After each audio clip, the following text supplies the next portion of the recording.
밤새 편안히 주무셨습니까? JTBC 아침 뉴스입니다. 오늘 아침 기온은 익산이 24, 정읍 25, 전주 26도 등을 보이고 있습니다. 오전 10시를 기해서 전주, 익산, 완주, 정읍, 순창, 임실에 폭염경보가, 나머지 지역에는 폭염주의보가 내려지겠습니다. 낮 최고 기온은 전주가 35, 남원 34, 무주 33도 등 어제보다 2, 3도가량이 높겠습니다. 오후 한때 동부 내륙 지역을 중심으로 시간당 20mm 이상의 강한 소나기가 내리겠습니다. 예상 강수량은 5에서 40mm입니다.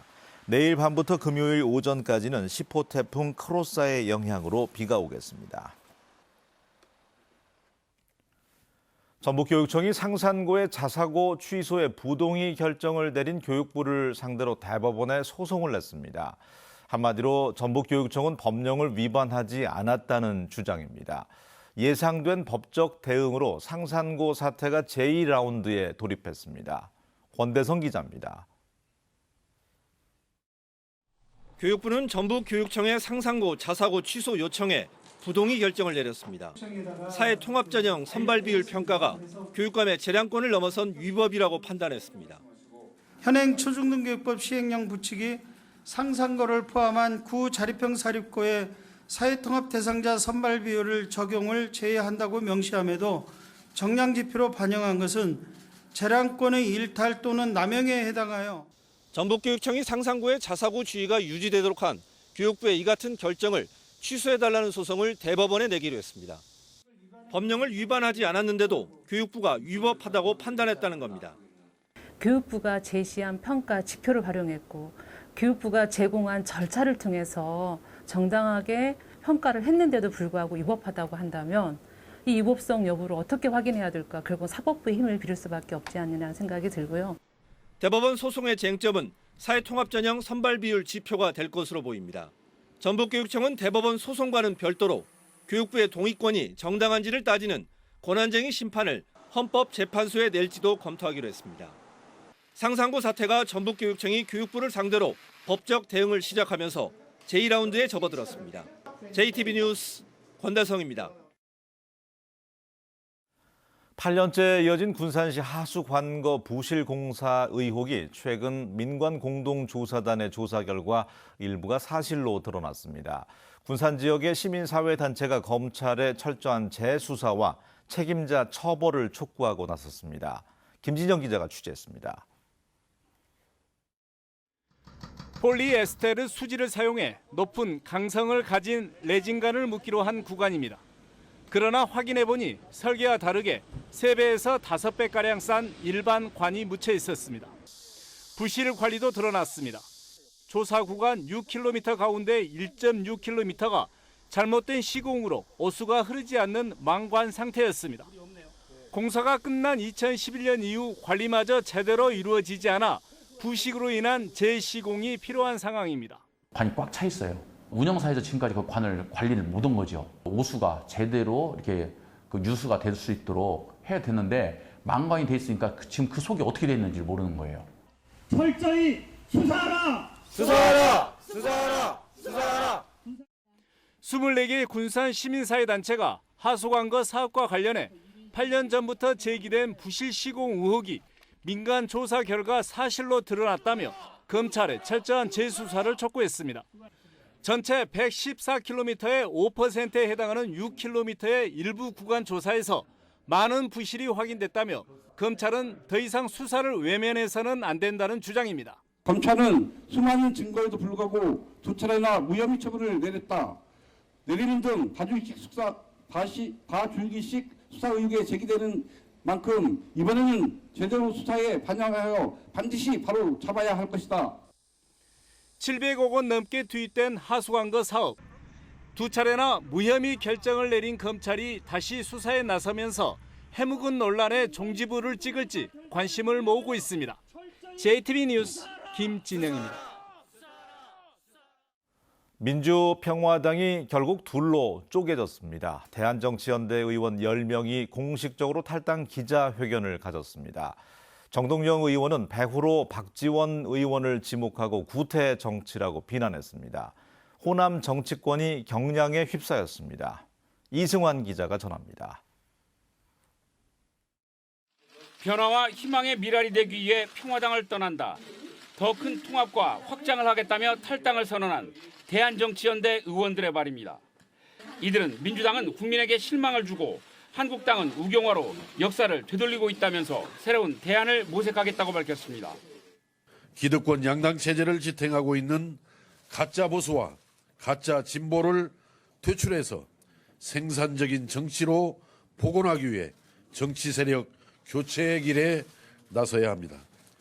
대한정치는 신망이 높은 외부 인사를 지도부로 추대하고 전문가를 영입할 계획입니다. 정동영 대표는 박지원 의원을 겨냥해 집단 탈당을 기획하고 조정했다며 대표적인 구태정치라고 비난하고 재창당 의지를 밝혔습니다. 4가지 방향을 가지고 작지만 강한 정당의 길을 가겠습니다. 곧 재창당 선언을 준비해서 재창당의 길을 가겠습니다. 평화당의 평당원 협의회와 전국 호남 향후의 총연합회 전현직 회장단은 탈당파가 당원과 호남 민심을 배반했다며 잇따라 비난했습니다.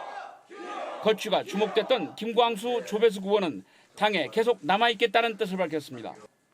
하지만 당내 안팎에선 정계 개편이 본격화하는 연말쯤에는 결국 모두 신당을 중심으로 다시 헤쳐 모일 거라는 전망이 이어지고 있습니다. 어차피 지금 거대 양당 사이에서 소위 제3세력들이 분열하고 빠개져서 선거 칠 수 있나요? 서로의 필요에 의해서라도 합칠 수밖에 없는 거죠.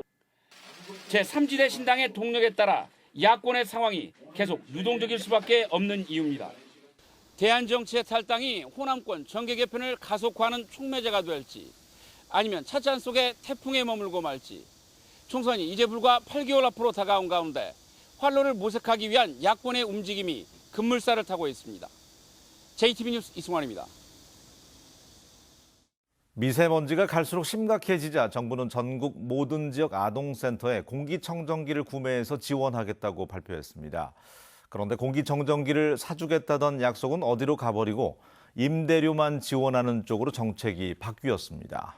송창용 기자가 보도합니다. 초등학생 20여 명이 생활하는 지역 아동센터입니다. 학생 수와 규모를 감안했을 때 공기청정기가 최소 4대는 있어야 하지만 이곳에 있는 공기청정기는 후원받은 단 한 대뿐입니다. 한 대 가지고는 아이들 많이 부족하죠. 그리고 공기청정기 켜놓은 아이들이 열심히 뛰어놀다 보면 그 빨간 불이 계속 들어와 있거든요.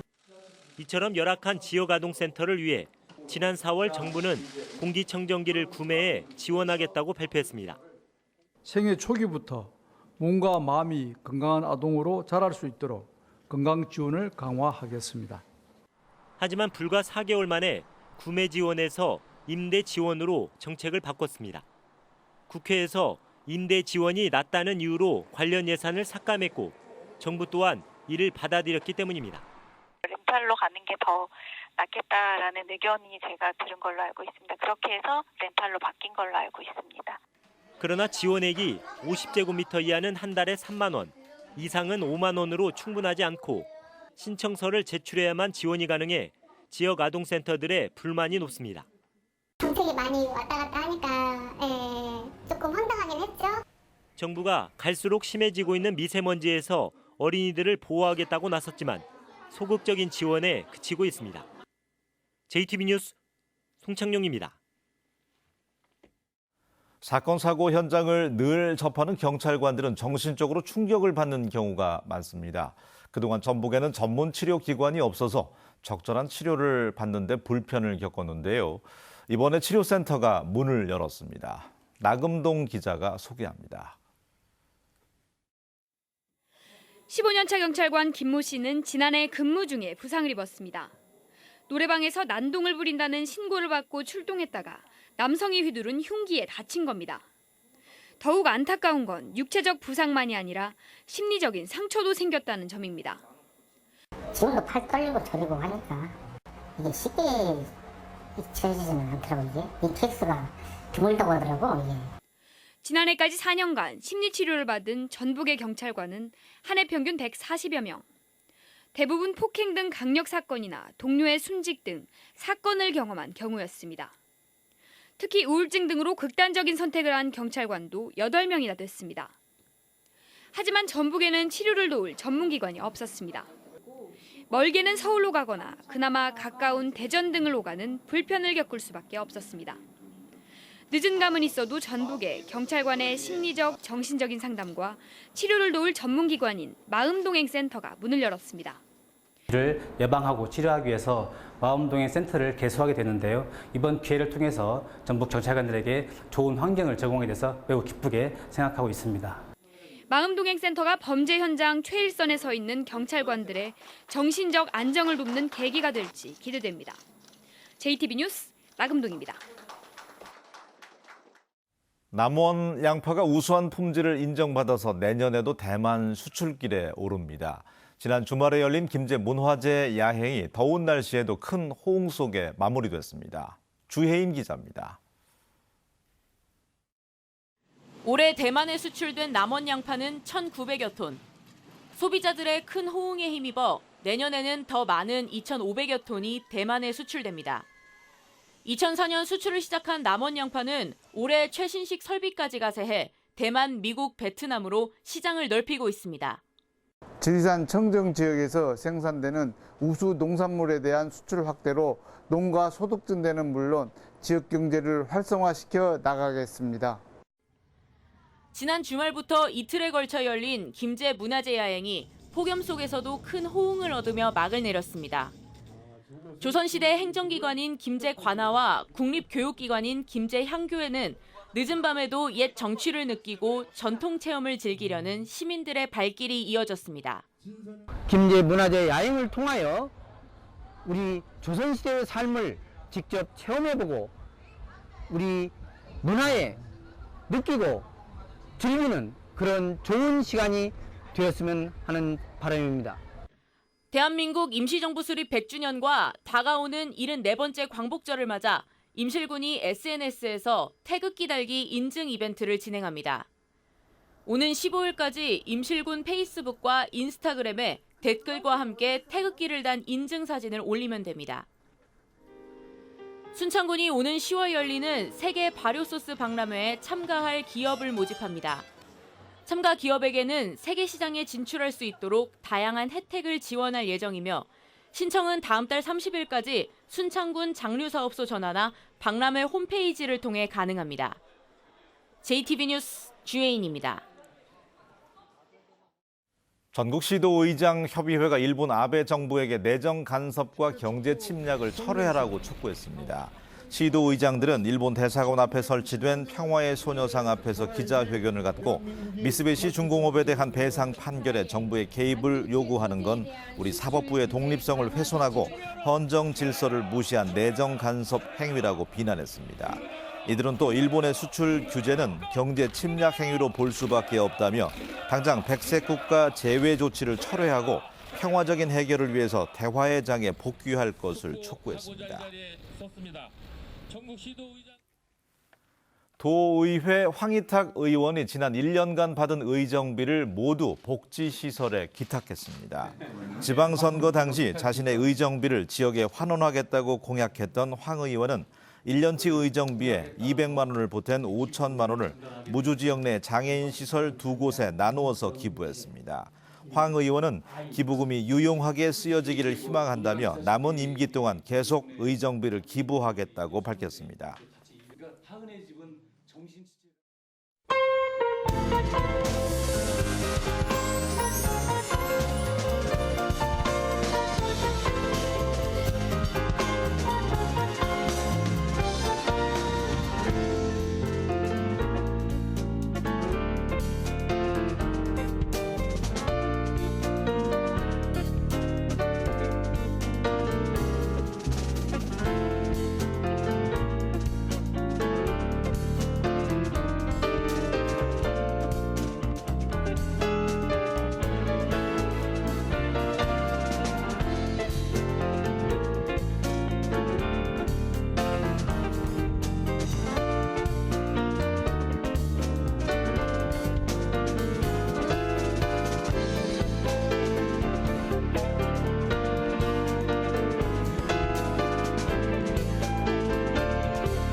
아침 뉴스를 마칩니다. 고맙습니다.